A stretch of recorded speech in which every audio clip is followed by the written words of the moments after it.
आज हम पढ़ेंगे पाठ 1 सातवीं क्लास का 1.3 पार्ट है, पौधों में पोषण का 1.3 पार्ट।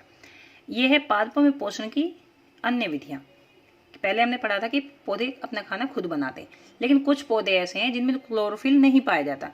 क्लोरोफिल से ही खाना बनाते हैं, भोजन बनाते हैं, तो वे भोजन संश्लेषित नहीं कर सकते। ये देखिए, वे भोजन संश्लेषित नहीं कर सकते, तो फिर वो जीवित कैसे रहते हैं या वे पोषक किस प्रकार प्राप्त करते हैं।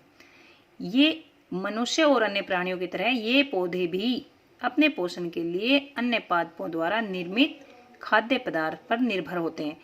मतलब जो पौधे अपना खाना बनाते हैं उनके ऊपर ये पौधे निर्भर होते हैं।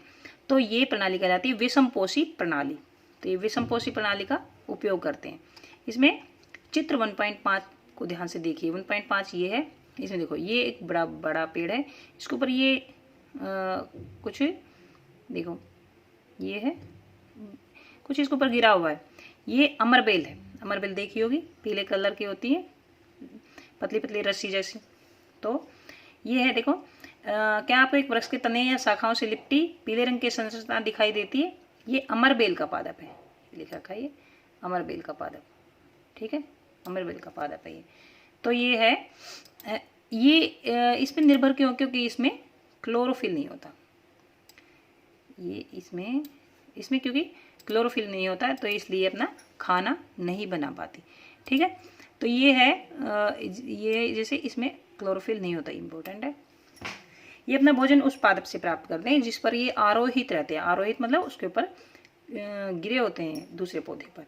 ये जिस पर ये आरोहित होते हैं वह पादप परपोषी कहलाता है। परपोषी मतलब दूसरों का पोषण करने वाला।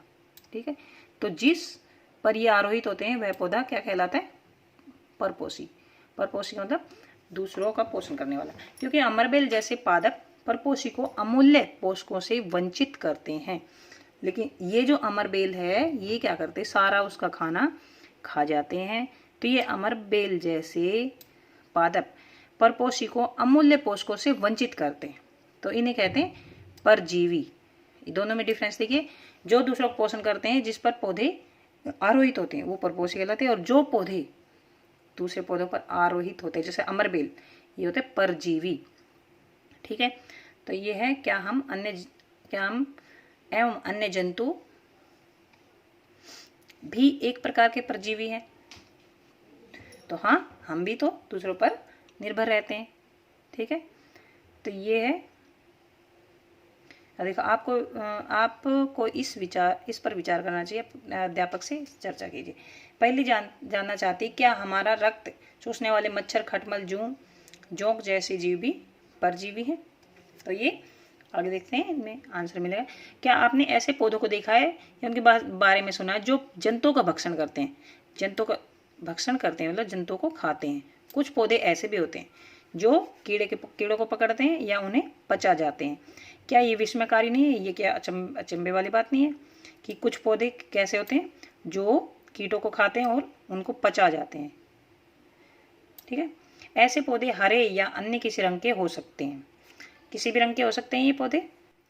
चित्र 1.6 में पौधे को देखिए। अब ये 1.6 देखिए, ये पौधा कैसे एक मटके जैसा दिख रहा है, ऊपर ये ढक्कन है। ठीक है, जब कोई कीट यहाँ पर बैठता है, इसमें बड़ा कलरफुल सा दिखता है ये। जब कोई कीट यहाँ बैठता है तो ये ढक्कन बंद हो जाता है और वो कीट इसमें फंस जाता है।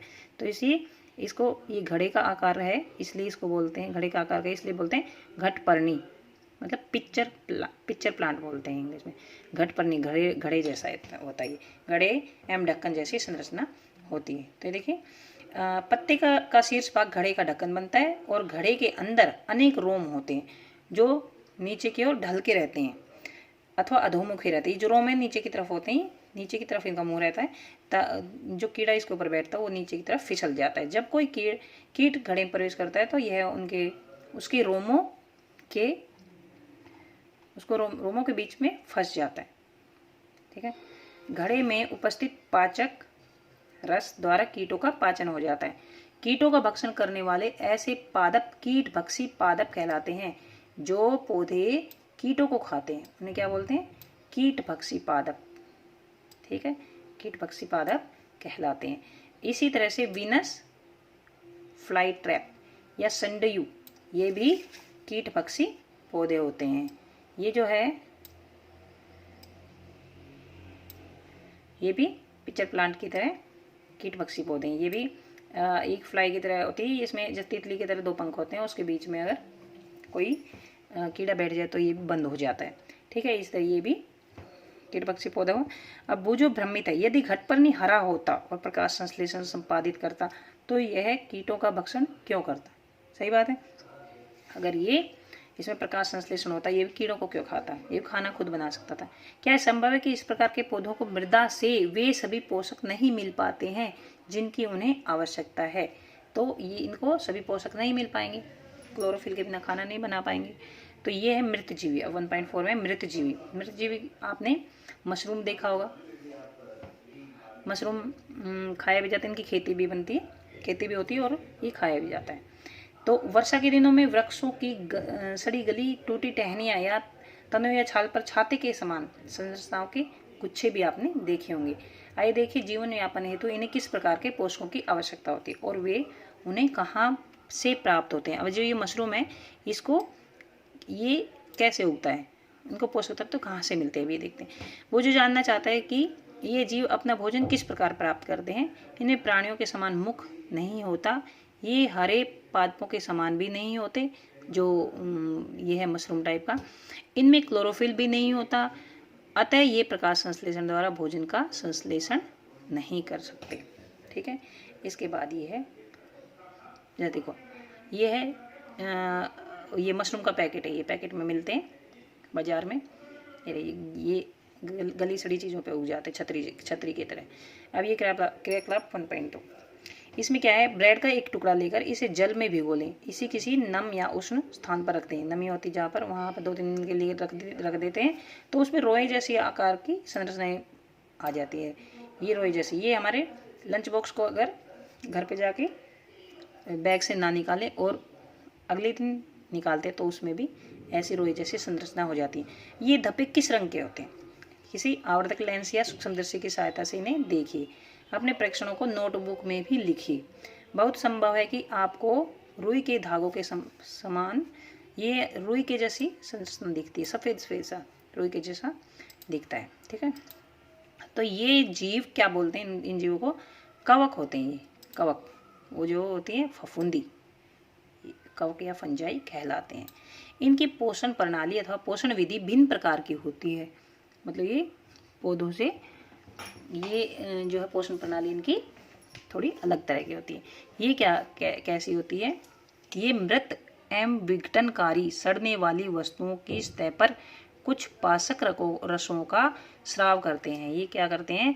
मरे हुए और जो सड़ी हुई चीज़ें उनकी सतह पर कुछ पाचक रसों का स्राव करते हैं। इनमें से कुछ पाचक रस निकलते हैं इन जीवों में से, और उसे साधारण एवं विलेय के रूप में परिवर्तित कर देते हैं। उनको ऐसे परिवर्तित कर देते हैं कि वो द्रव जैसा हो जाए, विलेय हो जाता है। तत्पश्चात ये इस विलयन का भोजन के रूप में अवशोषण कर लेते हैं। और फिर ये इन्होंने विलयन बनाया, इसको ये भोजन, इनका भोजन बन जाता है। ये भोजन इसको अवशोषित कर लेते हैं। इस प्रकार की पोषण प्रणाली को, जिसमें अभी देखिए एक अलग तरह की पोषण प्रणाली है, हमने पहले पढ़ा है परपोषी और परजीवी, अब हम पढ़ेंगे मृत जीवी। ये इस प्रकार की पोषण प्रणाली में जिसमें जीव किसी मृत एवं विघटित जैविक पदार्थों से पोषक तत्व प्राप्त करते हैं। मरे हुए या विघटित जो सड़ी हुई चीज़ों से, उनसे पोषक तत्व प्राप्त करते हैं। तो ये हैं मृत जीवी होते हैं। ठीक है, मृत जीवी पोषण, इनकी प्रणाली मृत जीवी पोषण प्रणाली कहलाती है। मृत जीवी पोषण प्रणाली का उपयोग करने वाले जीव मृत जीवी कहलाते हैं। ठीक है, मृत जीवी पोषण प्रणाली का प्रयोग करने वाले मृत जीवी कहलाते हैं। हमने ऊपर क्या क्या पढ़ा था? हमने पढ़ा था इधर परपोषी, परजीवी, और अब पढ़ रहे हैं कीटभक्षी पढ़ा था, कीटभक्षी पौधे, अब ये मृत जीवी।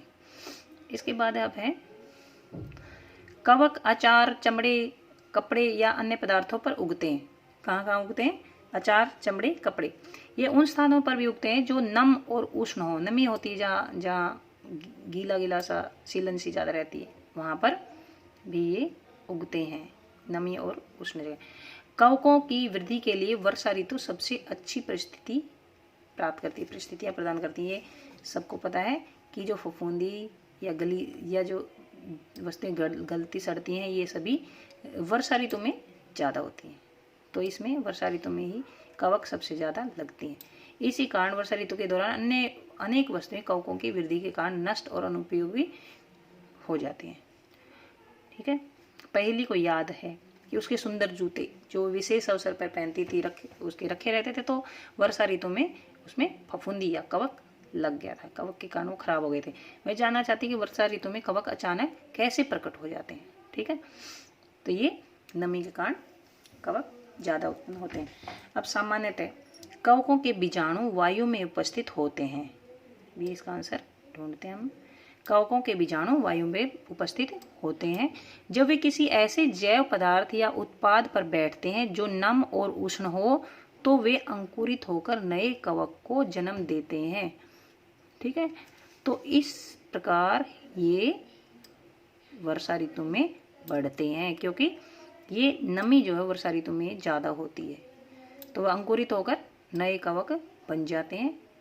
तो वर्षा ऋतु में नमी ज़्यादा होती है, तो इसलिए ये ज़्यादा बढ़ते हैं। ये इसका आंसर हमें मिल गया। ये बस इसके बाद बुजू को याद है कि उसके दादाजी ने बताया था कि एक बार उनकी फसल कवक द्वारा नष्ट हो गई थी। वह जानना चाहता है कि क्या कवक रोग कारक भी होते हैं, मतलब क्या कवक से कुछ रोग भी हो जाते हैं। अब ये है, पहेली ने बताया कि ईस्ट एवं छत्रक जैसे अनेक कवक उपयोगी भी हैं, परंतु कुछ कवक पादपों, जंतुओं और मनुष्य में रोग उत्पन्न करते हैं। कुछ कवकों का उपयोग औषधि के रूप में भी होता है। तो ये जो ईस्ट जैसे हम ब्रेड वगैरह बनाते हैं, तो उसमें ब्रेड, भटूरे और केक वगैरह बनाते हैं, ईस्ट का उपयोग होता है। तो ये ईस्ट और छत्रक जैसे जो कवक हैं वो उपयोगी भी होते हैं, और कुछ कवकों से दवाइयाँ भी बनती हैं, लेकिन कुछ कवकों से रोग भी उत्पन्न होते हैं। ठीक है, अब कुछ जीव एक दूसरे के साथ रहते हैं तथा अपना आवास एवं पोषक तत्व एक दूसरे के साथ बांटते हैं। अब ये है सहजीवी संबंध। ठीक है, तो ये है कुछ जीव एक दूसरे के साथ रहते हैं और अपना आवास एवं पोषक तत्व एक दूसरे के साथ बांटते हैं। इन्हें, इसका मतलब जो एक साथ रहते हैं उन्हें बोलते हैं सहजीवी। सहजीवी बोले तो ये हो गए सहजीवी। ठीक है, उदाहरण के, अब ये उदाहरण के तौर पर क्या है, उदाहरण तय कुछ कवक वृक्षों की जड़ों में रहते हैं। कुछ जो फफूंदी जो कवक हैं वो वृक्षों की जड़ों में भी रहते हैं। वृक्ष कवक को पोषण प्रदान करते हैं। अब देखो, वृक्ष क्या करता है, कवक को पोषण देता है, उसके बदले में उन्हें जल एवं पोषकों के अवशोषण में सहायता मिलती है। और ये जो है ये कवक हैं जो उसको जल और विलेय पदार्थ बनाते हैं, तो ये पोषक जो है उनको उनके अवशोषण में सहायक होते हैं। वृक्ष जो है उनकी जड़ें जो जल और खनिज लवण लेते हैं, उनमें ये कवक सहायक होते हैं। वृक्ष के लिए इस संबंध का विशेष महत्व है। तो ये वृक्ष के लिए अच्छा होता है। इसमें वृक्षों में काई जो लग जाती है, नहीं ये फफूंदी लग जाती है, तो ये इसके लिए हेल्पिंग होती है। लाइकेन कहे जाने वाले कुछ जीवों में दो भागीदार होते हैं। इनमें से एक शैवाल होता है। अब देखो, ये लाइकेन है, लाइकेन में दो भागीदार होते हैं, मतलब दो जो जीव हैं उनको हम कहते हैं लाइकेन। एक तो शैवाल है, क्या है, एक शैवाल, और दूसरा कवक। जब कवक और शैवाल को दोनों को इकट्ठा बोलना हो तो लाइकेन बोल सकते हैं। तो शैवाल में क्लोरोफिल होता है। तो देखो, शैवाल में क्लोरोफिल होता है, जबकि कवक में क्लोरोफिल नहीं होता। क्लोरोफिल शैवाल में होता है या कवक में? शैवाल में क्लोरोफिल होता है और कवक में क्लोरोफिल नहीं होता। इसका याद करने का तरीका देखिए, ये तो कैसे शुरू होता है, लेकिन इसमें क्लोरोफिल नहीं होता, उल्टा होता है।